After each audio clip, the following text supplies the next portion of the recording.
So recently I made a video about why the iPad Pro is a no-brainer device, why you should buy it 9 times out of 10 versus the iPad Air. But in this video, I'm going to be making a case why the iPad Air is a no-brainer product for you to buy if you're looking at a tablet from Apple. So in this video, I'm going to break down the specs of the device, some of the things you should consider before you buy this device, and who this device is actually for. So one of the questions that I tell people to ask themselves before they buy any tech product, especially Apple products, is how long do you plan on keeping the device?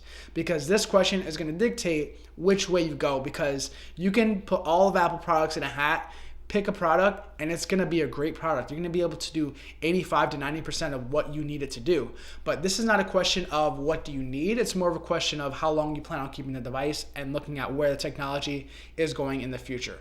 Once you answer that question for yourself, if you say to yourself, hey, I only plan on keeping this device 3 to 4 years, I don't need the best tech specs, I just need to get what I need done, the iPad Air is the product for you. So let's run down the specs and see what you actually get for your money when you're buying the iPad Air. Starting off with the design, this design is the way that Apple is moving forward with all their devices. We see it with the 24-inch iMac, we see it with the iPad Pros, we see it with the iPhone. That squared off aluminum design is here to stay, and it's gonna look fresh 3, 4, 5 years down the line. So if you buy the iPad Air, you're not gonna be skimping on design. It has that thin universal size bezel all the way around, and all in all, comes in a bunch of different colors. You're gonna be getting a great device. In terms of what powers this device, you have the 8-core M1 chip inside of this iPad. So this is the fastest version, the most powerful version of the M1 chip that Apple ships. So in terms of longevity and iOS updates, you're gonna be getting a smooth experience for a long time to come. Some other features you're gonna be getting, you're gonna get 5G, you're gonna get Apple Pencil 2 support. So if you like drawing or sketching or taking notes,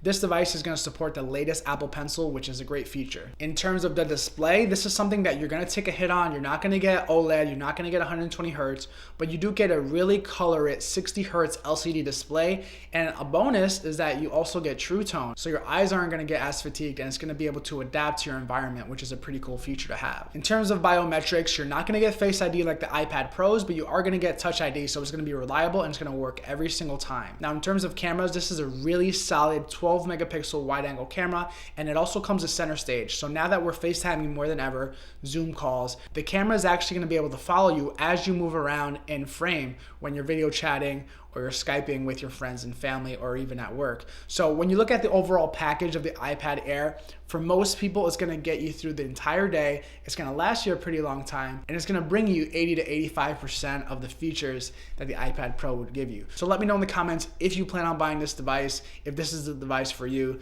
and I'll see you guys in the next one. Peace.